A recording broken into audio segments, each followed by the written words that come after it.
कई बार सुना होगा। 2 साल से बीजेपी की सारी एजेंसीज कई रेड मार चुकी हैं, कई लोगों को गिरफ्तार कर चुकी हैं, लेकिन अभी तक एक भी पैसे का हेरफेर कहीं नहीं मिला, कहीं से एक भी पैसा नहीं मिला।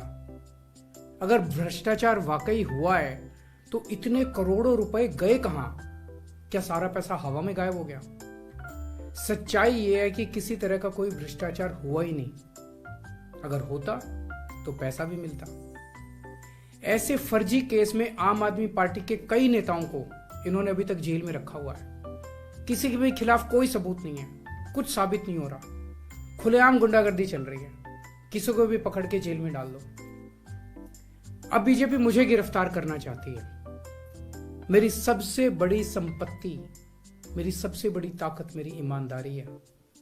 झूठे आरोप लगा के, फर्जी समन भेज के ये मुझे बदनाम करना चाहते हैं, मेरी ईमानदारी पे चोट करना चाहते हैं। इन्होंने मुझे समन भेजे हैं।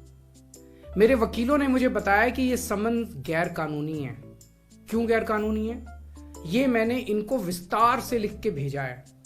मैंने बताया है कि उनके समन कैसे गैर कानूनी है, लेकिन उन्होंने मेरी एक भी बात का जवाब नहीं दिया। इसका मतलब उनके पास मेरी बातों का जवाब नहीं है। इसका मतलब वे भी मानते हैं कि उनका नोटिस गैर कानूनी है। क्या मुझे एक गैर कानूनी समन का पालन करना चाहिए? अगर कानूनी रूप से सही समन आएगा तो मैं पूरा सहयोग करूंगा। बीजेपी का मकसद जांच करना तो है ही नहीं। इनका मकसद तो लोकसभा चुनाव में मुझे प्रचार करने से रोकना है। ठीक लोकसभा चुनाव के पहले इन्होंने मुझे समन भेजा है। क्यों? इस जांच को चलते 2 साल हो गए। अभी ठीक लोकसभा चुनाव के पहले मुझे क्यों बुलाया जा रहा है? पहले क्यों नहीं बुलाया? सीबीआई ने मेरे को 8 महीने पहले बुलाया था।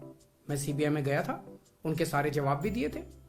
लेकिन अब ये लोग ठीक लोकसभा चुनाव के 2 महीने पहले मुझे बुला रहे हैं। तो बीजेपी का मकसद कोई पूछताछ करना थोड़ी है। इनका मकसद है पूछताछ के बहाने केजरीवाल को बुला लो और उसे गिरफ्तार कर लो, ताकि मैं लोकसभा चुनाव में प्रचार न कर पाऊं। आज बीजेपी भ्रष्टाचारियों को नहीं पकड़ रही, बल्कि खुलेआम ईडी और सीबीआई का इस्तेमाल करके दूसरी पार्टियों के नेताओं को तोड़ के बीजेपी में शामिल करवाने का काम किया जा रहा है।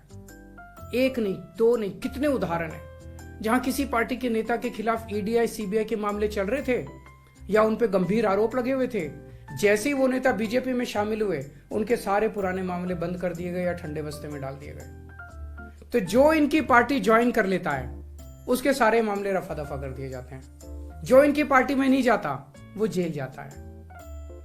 आज मनीष सिसोदिया, संजय सिंह और विजय नायर इसलिए जेल में नहीं है कि उन्होंने भ्रष्टाचार किया है। वो इसलिए जेल में है क्योंकि उन्होंने बीजेपी में शामिल होने से इनकार कर दिया है।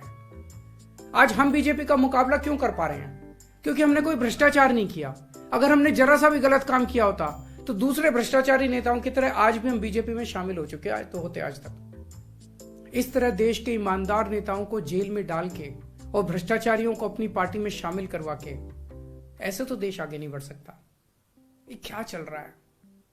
ये जो कुछ भी चल रहा है बहुत खतरनाक है। ये हमारे जनतंत्र के लिए बहुत गलत है। इसे रोकना होगा। मैं हमेशा देश के लिए लड़ा हूं। मेरा तन मन धन देश के लिए है। मेरी एक एक सांस देश के लिए है। मेरी खून की एक एक बूंद देश के लिए है। मेरे शरीर का एक एक कतरा देश के लिए समर्पित है। हमें मिलकर देश को बचाना है। मैं पूरी जी जान से इनके खिलाफ लड़ रहा हूं। आपका साथ चाहिए।